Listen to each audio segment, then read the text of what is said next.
Hey, good evening, everybody. We're going to get started. I want to thank you all for coming out. And what a beautiful, beautiful day night we have. There's 2 more weeks left in the season, though. August, right? I always say August is the cruelest month. Goes quick. Okay, so before we get started, I just want to remind everybody if you need to use facilities across the street, I want to thank the Kiwanis Club. A lot of the guys are in the back by the pole and at the table. We want to thank everybody, the men and women of Kiwanis, for all their support and their help here. We want to thank the Friends of the Library and the Oceanside Library itself. So we thank everybody and we welcome you. We still have some books for sale in the back. We have our 50, 25, 25. And again, tonight I brought some books from my personal collection of books that people have been so wonderful and generous to give me over the years. Read them. It's time to pass them on to others. So tonight, when we pull the tickets, one person will win the pot and a book. The other four will get a book, and all 5 tickets will get put into our August, the big poll. So without any further ado, he's been with us many times. He handles the calendar, sends out a lot of stuff about poetry around Long Island. Ladies and gentlemen, Jack Zaffos.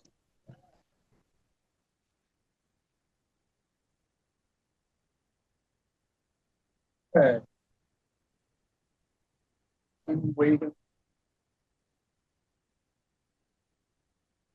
Hey, have fun. Hello, everybody. Okay, let's start off with a nice introductory poem called Invocation. Bring it from the heart. Come with what you got. Bring it to the circle, that soul space that comes natural. Come with what you got. To do that is a lot. The soul space that comes natural. Not the small talk that is peripheral. Do that is a lot. You may feel your heart block. Not the small talk that is peripheral. A presence that is medicinal. You may feel your heart unblocked.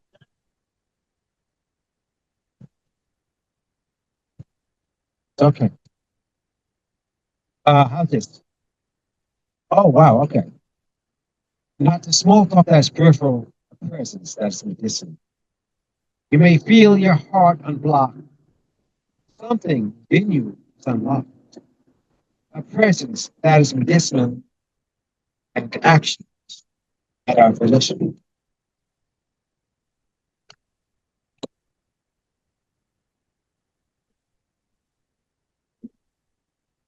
This is a poem that I read in August. I didn't quite in soon we'll see the moon rise. It's called the August moon rises. Oh, how's this? Because I'm speaking right directly. Okay. When the August moon rises and the night air lightens, a breeze may blow from the cooling water. A boat's motor hums in the distance. From the other direction, a far away railroad whistle, and the breeze touches the skin. You wish the moment would last forever. The water endlessly drums on the shore. The sound enters you and connects you with a deep longing. You hear yourself sighing as memories caress the soul, as the sea envelops the shore, and the stars stand in the night sky, as distant as the furthest stream. Yet somehow this vastness is as close as the air around you. You are carried away by a singing sea. All thoughts go poetic, and takes on the rhythm of the pulse of the sea and the air, and the silent songs of the stars.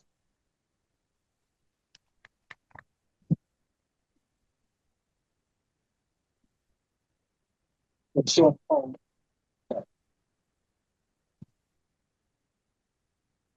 This is a short poem about a friend of mine named Michael. I've written other poems about him.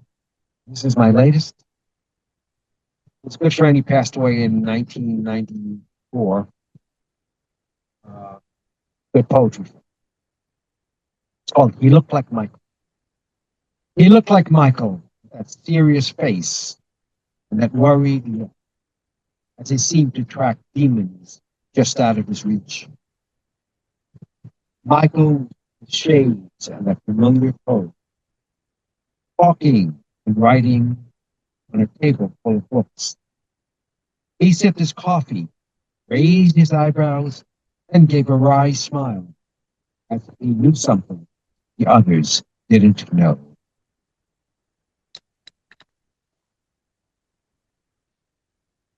Here's a villanelle called It's Time Again to Masquerade. It's time again to masquerade and talk proper talk. It's time again to make the grade. Know the expectations and pine for ovations. It's time again to masquerade. Accolades are pronounced, and success is what's announced. It's time again to make the grade. So put on your armor and act like you're larger. It's time again to masquerade. So polish your persona, even if you don't wanna. It's time again to masquerade, to make the grade. So hide what may be true. They ask you what's new. It's time again to masquerade. It's time again to make the grade.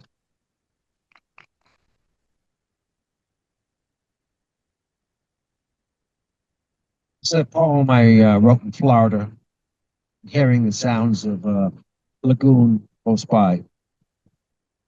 Well, in this world. In this world, there are callers in the night that fill the air with a cacophony of songs that echo in the night. It's what they do. Observers can enter this room. The emptier the vessel, the easier the entry. The holy song of the night sheds works in wax rain. Notes in the night repetitive that go high, low, rhythm staccato that surrounds an observer's ears. Symphony from the most holy. And this immensity is what it lives.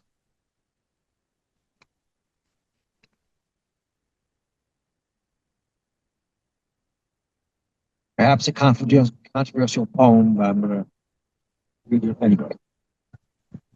Perhaps a controversial poem, but I'm going to read it anyway.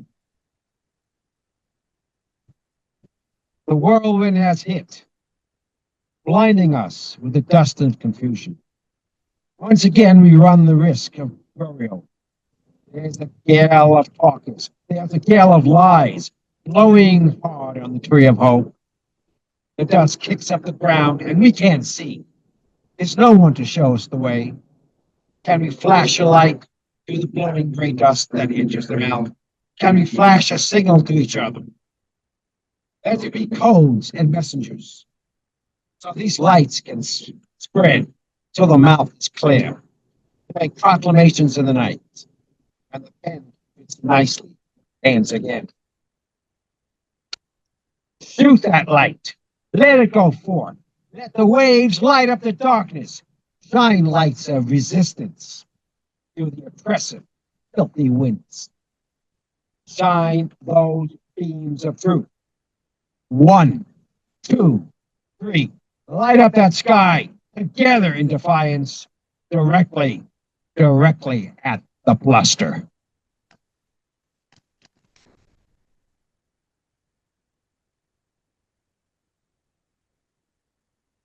Okay. This is writer's block, and it's about baseball. It's called Stealing Bases. Parentheses, how to fool the grand inhibitor. There are times when you so much want to author a poem. Your muse is asleep, and the grand inhibitor stands guard at the door. Then you have this listless feeling, and nothing, just nothing, comes out of your. I heard it said you go from what is. I'll go with it. Yeah, I'll go with it. It's all fair game. It's like stealing the face on the Grand Inhibitor. The Grand Inhibitor thought Rosie the Muse was asleep, and there was no attempt to hold Rosie runner on first. He'll never steal. He'll never steal. Yet she's running to second, and the Inhibitor throws wild, and she's safe at third. Now Rosie is dancing. She's off her base, and she's shaking her hips. The Inhibitor is all excited, tries to pick her up. He airmails the ball, and Rosie does score. And that, my friend, is how this poem was written. And it comes with a bonus senryu. Senryu is a haiku about human nature. The Inhibitor thought he was hot stuff till Rosie then stole his pants.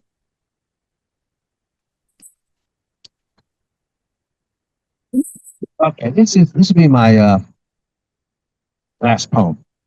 It's called The Freight Train. When I was growing up, there was outside my where I was living, there was a railroad line. Freight trains would run maybe every couple hours in the middle of the night, quite close to the railway. It was the middle of a summer night. The windows open. There was no AC. Cars whirring along local streets. Tractor trailers run on the way to a major market. Perhaps a tugboat whistled from downriver. A faint hum heard the rail tracks alongside the river.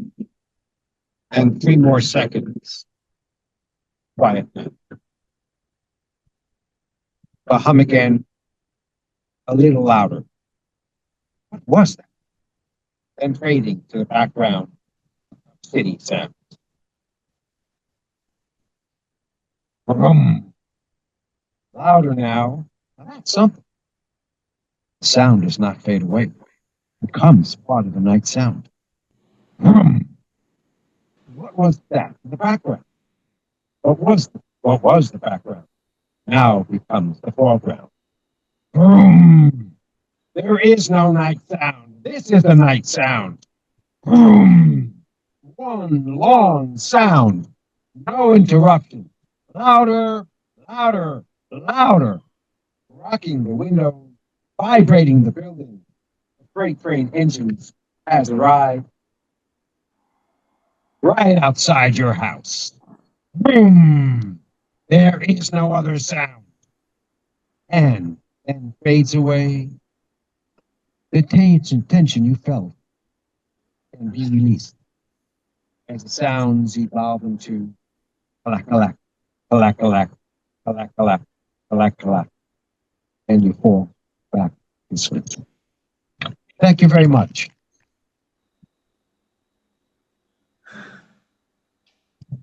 Right. Put some more people in. Okay. Jack Zaffos. I know that's a timer. I forgot to shut it off. Getting yelled at by my wife in the back. All right, I will remind the readers, please. Unfortunately, you got to be a little bit closer, perhaps by holding it here in front of you if you can.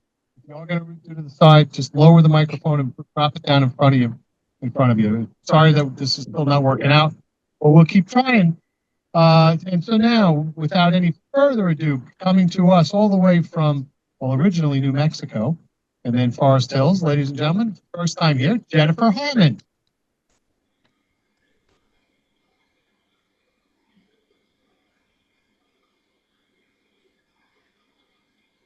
Okay. All right, thank you. Can you hear me, everyone? All right, thank you so much. All right, I'm going to start with a few poems from my mother, Patricia, and then I'll read a couple of mine. Summer Princess. Her sun begins with her spirit, sparkling like starlight on sand dunes. She kisses cactus blossoms in the desert's delicate dawning. She ballets and bows There's in another package, Jen. thought-filled and free. She picks the pinkest peaches and purplest plums from her enchanted garden. Mischievous and melodic, she is the summer princess. That's me. Thank you.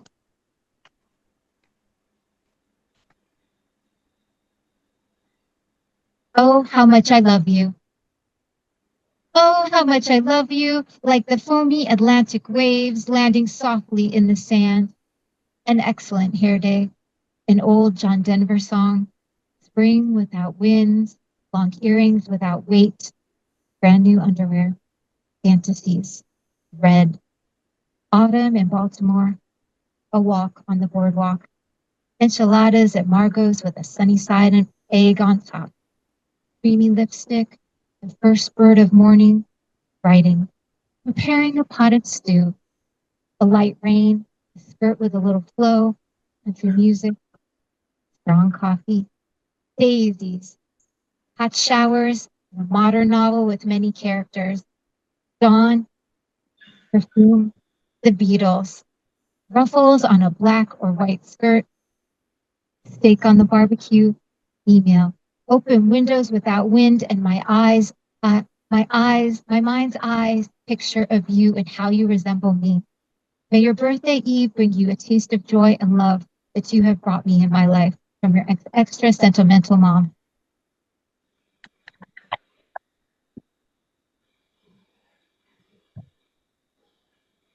Celebrating sound.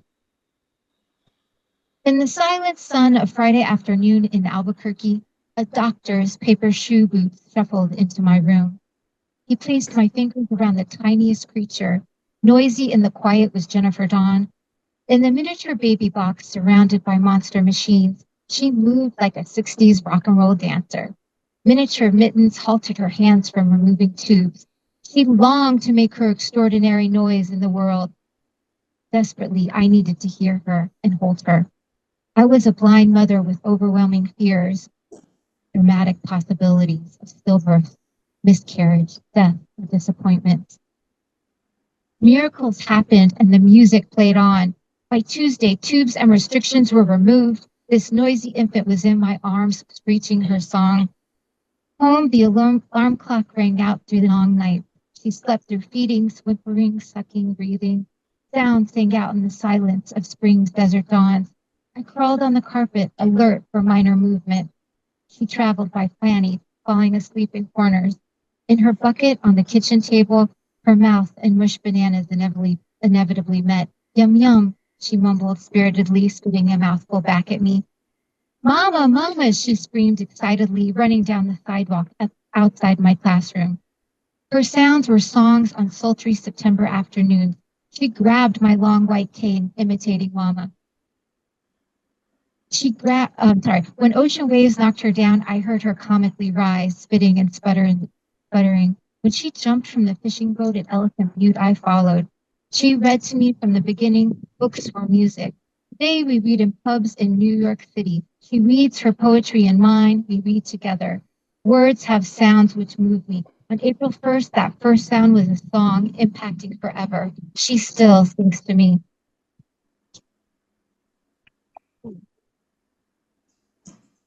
So hard to pick, but that's part of the fun because you can never share everything. This is a poem I wrote called Involved Soul. I find lancets in old purses and pants pockets. I find syringes in my luggage and dresser drawers. I find used test strips under couch cushion. I don't have diabetes, but in recent years it consumed me. You did the tests at home more than 3 times a day. You carried insulin in your handbag with the polka dot scarf for embellishment, a list of daily doses of Humalong Atlantis. You savored your independence, sometimes over your own safety. You picked when to check your sugars, how to dole out insulin, and when and what to eat. I hate diabetes. I miss it. Diagnosed at 10, you lived a whole life with type 1 before I got involved, before I acted like and labeled myself an expert. How the hell did you do it, Mom? I am transferred back in time. I see your fingers, the turquoise ring from the Union Square Christmas tents.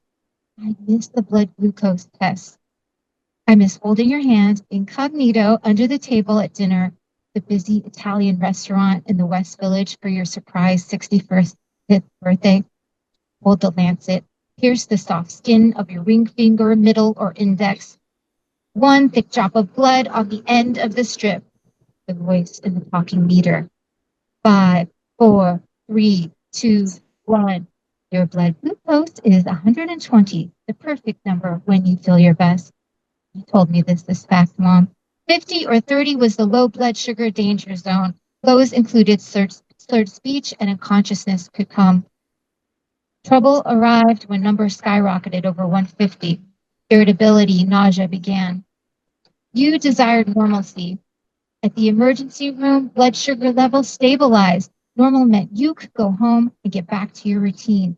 Friends, clubs, hairdos, shopping, ocean time, adventures in the city and at the Jersey Shore.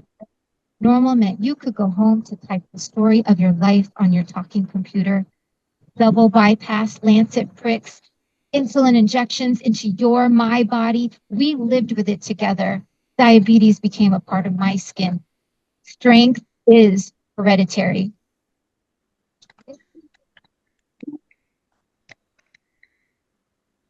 And this is my poem called Dormant.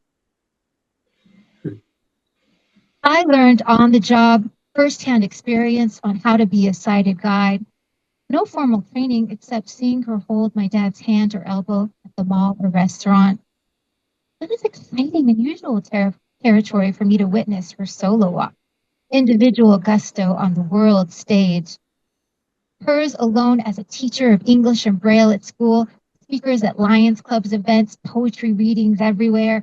She used her red and white cane to do her thing as commander-in-chief of her own body, life, and classroom. I witnessed her honored as National Blind Educator of the Year in 1992 from the National Federation of the Blind. My mom knew every part of my childhood home and maneuvered it as she pleased. No cane or helping hand needed. I guess I picked my personal style as a guide.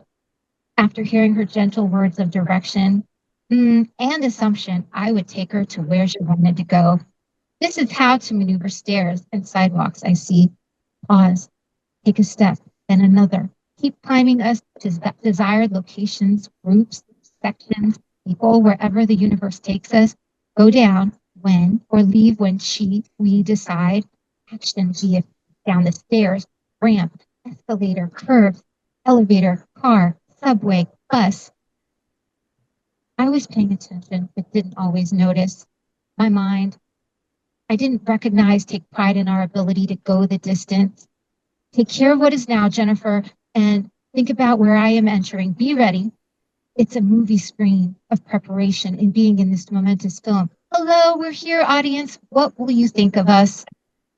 I didn't always let myself be comfortable, see the width of the space needed for us to be and move through. Teen me tried to act like everyone else. Who was that? The mural near the World Trade Center says, everyone's the same, everybody's different. I wish the world had let me in on the truth at 18. Sometimes I look at my time as a sighted guide. Sometimes, I took my time. Sometimes I had to force myself to go. Sometimes I was hilarious and positive. Sometimes I was flippant and annoyed. Sometimes we were giddy and floated. Sometimes we talked about the past, present, and future as we strolled. Sometimes we listened to the sounds all around us as we walked the catwalk in small towns and big cities. Sometimes we screamed alone and together, dived deeper into not knowing, found further hope and faith amidst pain. Exhausted, became exhilarated to find ourselves again and again after their divorce. Sometimes we let it all go and rested our accomplished bodies, minds, hearts on the lavalette sand, wading into the water, both of our eyes open to the glorious rush of beauty. Sometimes I rushed out of exits and one of us tripped. Both of us never fell at the same time. She didn't stay down on the ground, and I never gave up.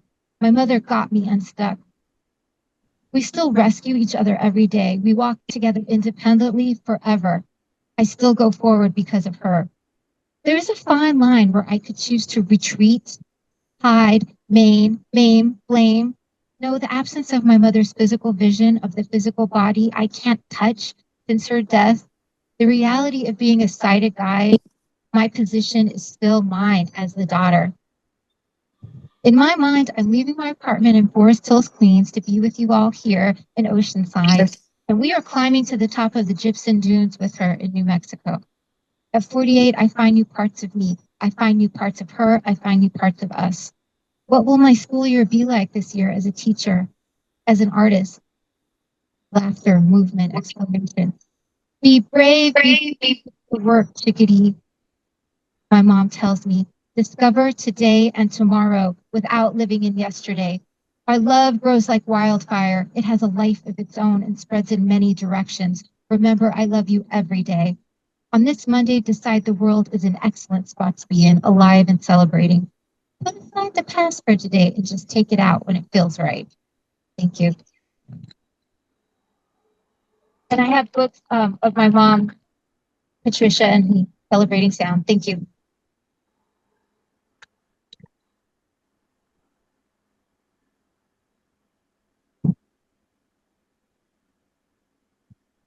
Jennifer Harmon. All right, rolling right along. Okay, so we're going to bring up one of the Gazebo's most favorite. Okay, they're all favorites to us, but this is most favorite. A now former Suffolk County Poet Laureate, a wonderful friend, Deborah Hauser.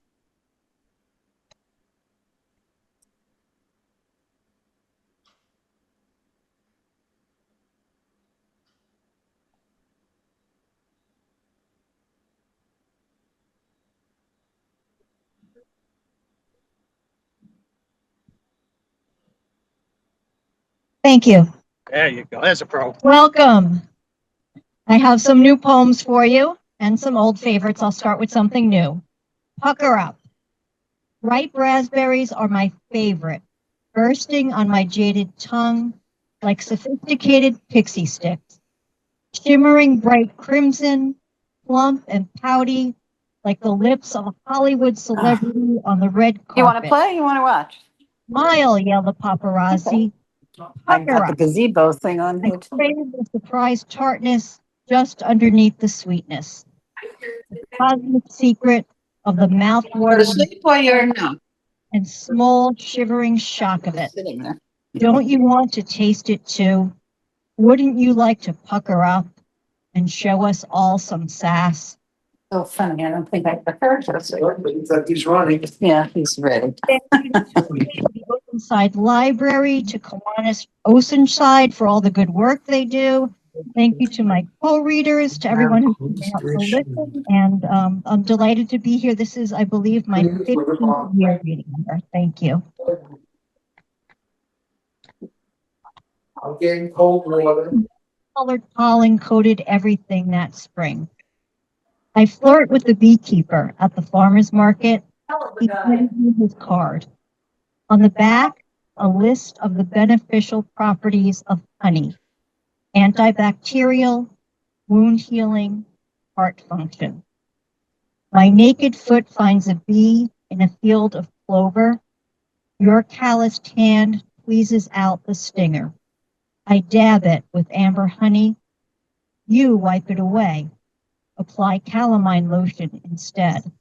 I wonder why the worker bee returns to the hive again and again when she could sleep in the womb of a tiger lily.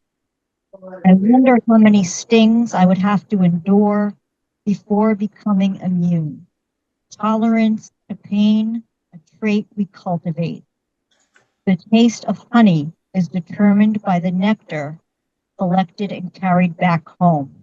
The sweetest salve comes from wildflowers: basswood, goldenrod, aster.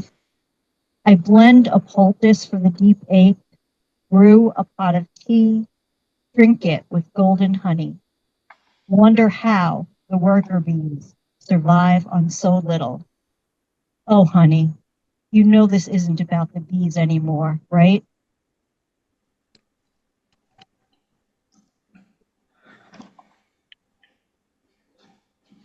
So there's a quote attributed to Einstein. I don't know if it really was him or not, but it's a well-known quote that I like. And it goes something like this. There are two ways to live your life. One is as though nothing is a miracle. The other is as though everything is a miracle. And this is poem is kind of me trying to decide which side I'm going to be on and alternating. Mystery and miracle. The world is awash with the world. I say thank you, world. Thank you for all of it. The tawny doe safe on the lawn, unlike the roadkill we passed on the drive here. The world spins on its axis and rotates like the world, and I say thank you to gravity. The mystery and miracle holds my feet firm on the forest floor, stops me from drifting up and out of the planet's atmosphere, from melting and plummeting out of the sky like Icarus. I thank the cathode ray tubes that brought the Brady Bunch to the tiny kids' TV of my childhood bedroom. I was embarrassed, but grateful when Marcia was hit in the face with that football. She had to be taken down a peg. People tell me I am lucky that I have the good cancer, but I am not grateful for that gift silently burrowed in my right breast. I offer to share this gift with those people, but no one wants cancer, not even the good kind. The world is awash with horror and war. I am grateful for the cocoon from which I witnessed the tanks rolling into Ukraine. Ashamed when I fold up the newspaper or press the red button on the TV remote. The world is awash with wonder and beauty. Beaches. I can stand in the sand at the edge of the shore and watch the sun paint the sky before it disappears below the horizon, grateful to witness this magic. The world is awash with ennui and despair, and I say thank you to a whole constellation of grudges and disappointments that validate my membership. The world is awash with fleeting joys and a galaxy of tiny triumphs.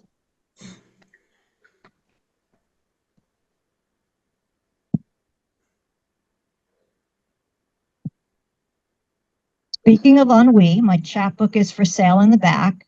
The title is Ennui from the Diagnostic and Statistical Field Guide of Feminine Disorders.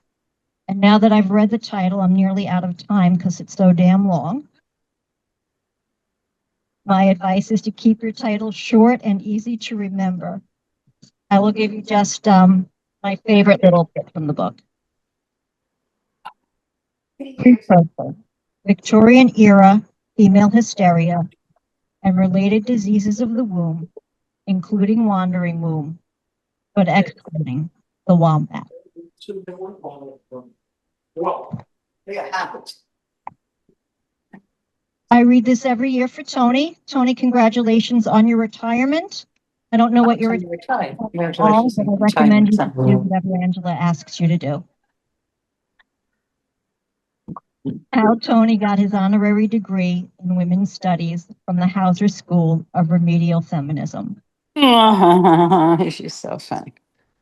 A civic-minded citizen Say happy organized retirement to him. to benefit the kingdom's children. He surveyed the island and invited writers of all genres to read on the Gazebo Green, one of each kind: memoir, fiction, essays, humor, children's books, and poetry, gathered on a great one to read, but something was missing. He visited every poetry reading in the kingdom. He listened to poems in bookstores, libraries, tattoo parlors, bars, cafes, and once in a barn. In the fabled land of Babel, he was bewitched by a strange creature that masqueraded in the form of an ordinary woman. But when she opened her mouth, out spewed the strangest objects: twisted fairy tales in which the damsels refuse the Like the prince's former poet laureate. a warped version of the Declaration of Independence, and a medical treatise on ennui. Possessed by some masochistic force, he invited the kingdom's most strident feminists to read at the gazebo. Worse yet, he accepted her friend on Facebook, where What? he was subjected to a live fairy tale A little bit, please. against gender bias in language, she rose, girl cots, photos of Gloria Steinem, an occasional incongruous swoon over Ryan Gosling, All right, Deborah, enough. That's very cute here. incite women to unite, set fire to all men. Honey, why are you squinting like that? Why? I Yeah. don't know. For 15 years, Maybe it's swim time. I don't know. an honorary degree in women's studies on our kind-hearted hero of the gazebo, who lived happily ever after with his Queen Angela and his two lovely daughters, who are feminists themselves, Oh, God. on those occasions when a Yeah, man is fought and has to be disposed of. Home for Tony's retirement. Good, you done? Okay. It's over in a minute. And speaking of happily ever after, I will close with this one. After. After the wedding, they never dance again, except as required at state functions. The glass slippers forgotten at the back of the closet. She wears Uggs and Crocs. Sleeping Beauty calls. They talk about starting a girl band, but the timing You want that? What's happening here? I forgot. is a I block. won the first, the second is 187 to 172 to you, in a and palace. 173 to 104 to you. Oh, The marriage falls apart when he sleeps with the stepsisters during her book tour. She sells the slippers on eBay, goes back to school for a degree in women's studies, and writes a second book on feminist philosophy, How to Survive Happily. Why is that on there? it's the gazebo and they live stream it. I don't Thank go. you so much. Keep your chin up and your heart open. So much over. And Jack's going to read again. I like Jack. All right.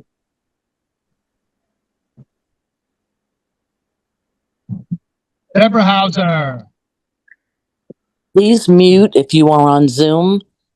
Okay, people that are online, I'm going to say thank you. shut off your mics. So let's hear it for the bravest man in America, Neil Hauser. Wait a second. All right, now, next week's schedule as we sit here. I will, for those of you who have been here for a long time, you may remember one of our favorites from the beginning of our series. He hasn't been here in a long time, but he will be joining us next week, and that's Dennis Gray. Is that it? All right. So, No? you- 1 second. You want to listen to that? It's over. Just 1 second. Can't you? do I have to It's the introduce you? game. You just want to see Judge get up. I don't. So let me listen to it, whatever you want to do. No, I don't even know this guy. Okay, he's the last one, I guess. You're all in for a treat. Instead, I'm going to set the bar too high. Okay, okay. All right. Hi, it's good to be here again. My age, it's good to be anywhere above ground. Goodbye. Can you hear me? Can you hear me now? Will I go home? Can you hear me now? That's all I got to say. Good night. Hi, it's good to be here again. At my age, it's good to be anywhere above ground. If there be any doubt about the total collapse of standards in this country, you should know I've had 4 books published. Oh, My latest is I Should Have Married My World History Teacher, Confessions of a Hoosier Class Clown. The first couple of snippets I'm going to read are from the book. I don't know how we did it, but the class of 1955 grew up with nothing in our hands all the time. No telephones, When a bunch of us got together, we were reduced to talking to each other. This is an ancient practice of looking someone in the face 3 feet or so away from you and exchanging words. We weren't always Oh, looking back. gotcha. Our stubby thumbs were tools to grip handlebars on our bikes and to hold pens when we wrote in cursive, that arcane system of flowing lines that connects letters. Our thumbs did not type, ever. Our phones hung on the wall and sat on counters of tape. All right. They were considered serious instruments reserved for important conversations and emergencies. Many phones were black and were heavy. You didn't put them in your pants. Why did sound turning? They would have taken a huge guy with huge breeches to stuff a phone in his Why did Then- my sound turning? Phones had a wire attached to the wall. Unless you had a very long cord, you didn't wander from room to room while talking. Our phones were appless.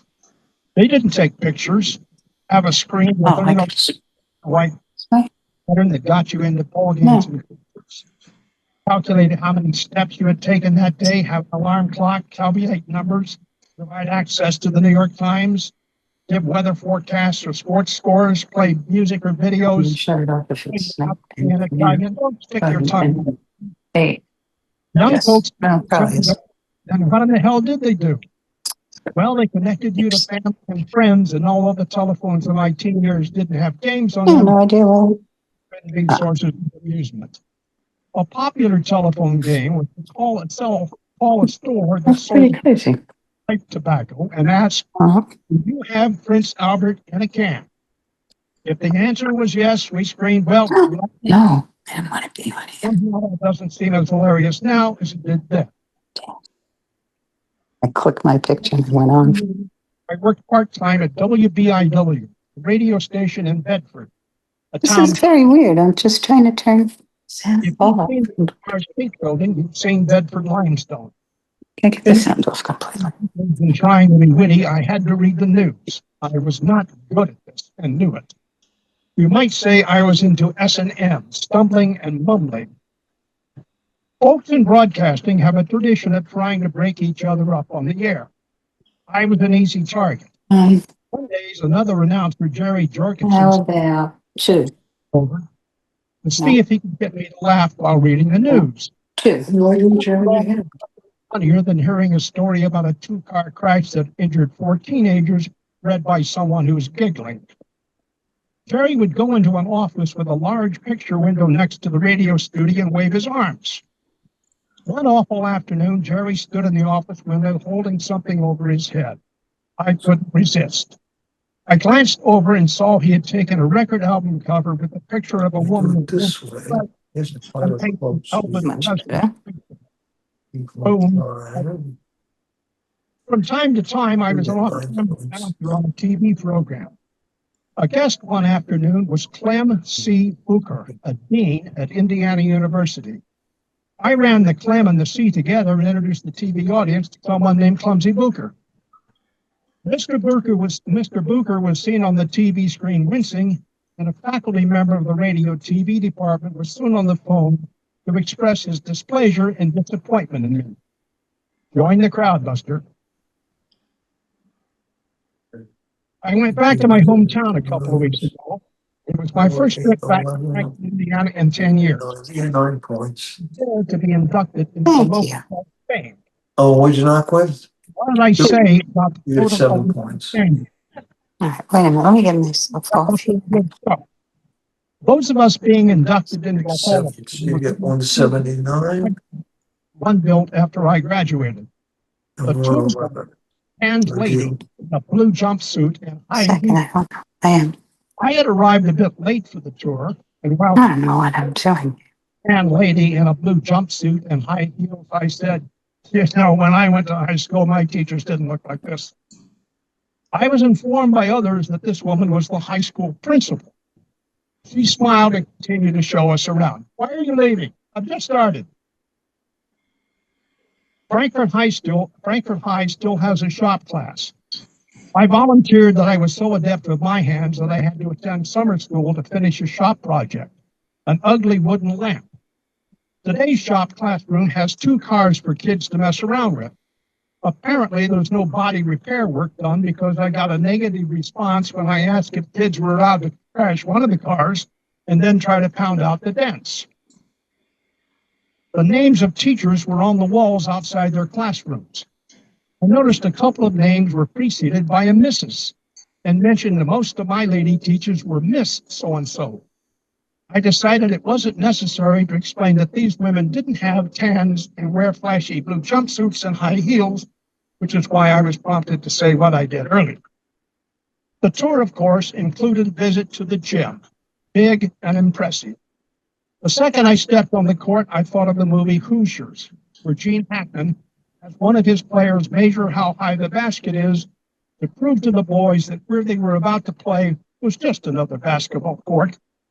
This one in Frankfurt, I was told, holds 5,000 people. Hoosier hospitality was on full display. During my one-night visit, people I had never met before gave me rides from the Indianapolis airport and then back again. One theory could be that the town folks wanted to make sure I left. I got a glimpse of my old house on Alhambra Avenue out by the Clinton County Fairgrounds. The house looks very run down and empty.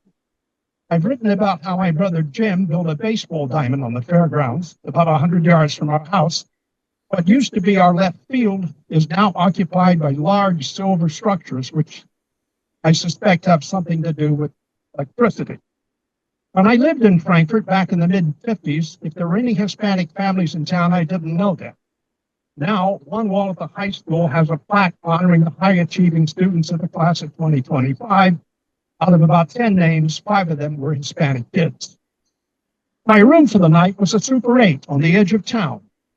On one side of the motel was a field of soybeans, on another several giant pieces of John Deere farming equipment.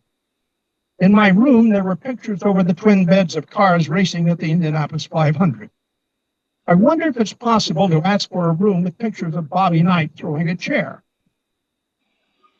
There were no basketball fans here. It was an enjoyable 20 hours or so. Now that I'm back on Long Island, I realize how much I missed the place where I was born.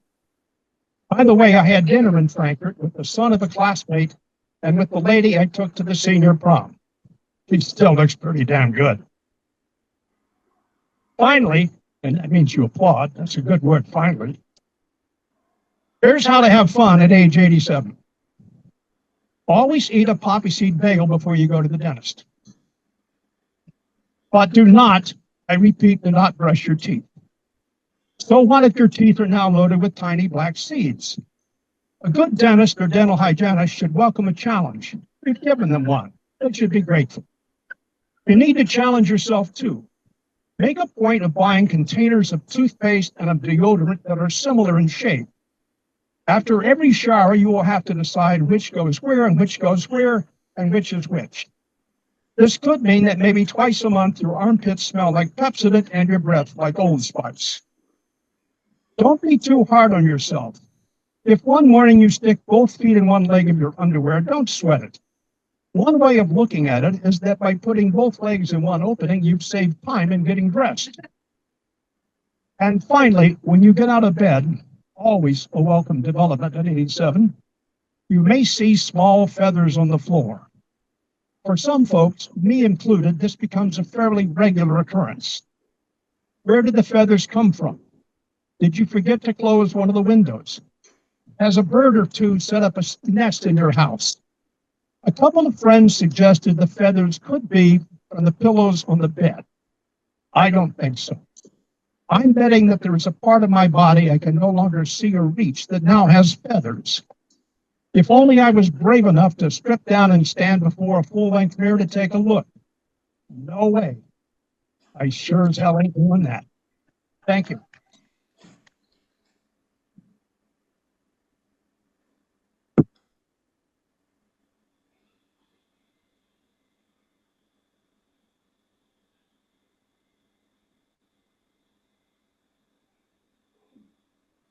Larry McCoy. How great is that? I want to remind you all that there's still some books and things for sale in the back, including Larry's latest book. All right, so here comes the big drum roll. So I'm going to pick 5 tickets. First ticket wins $30. and that is Munchkin.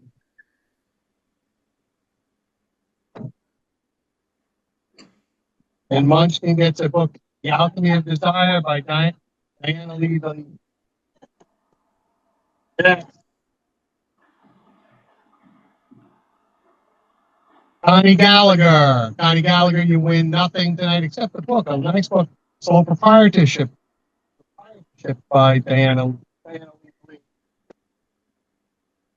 And then you get put in the big August.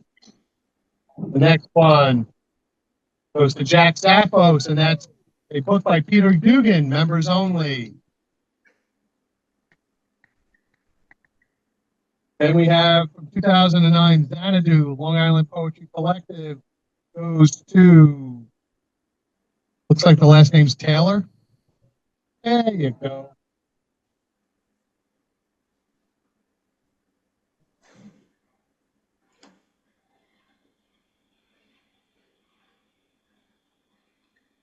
Four goes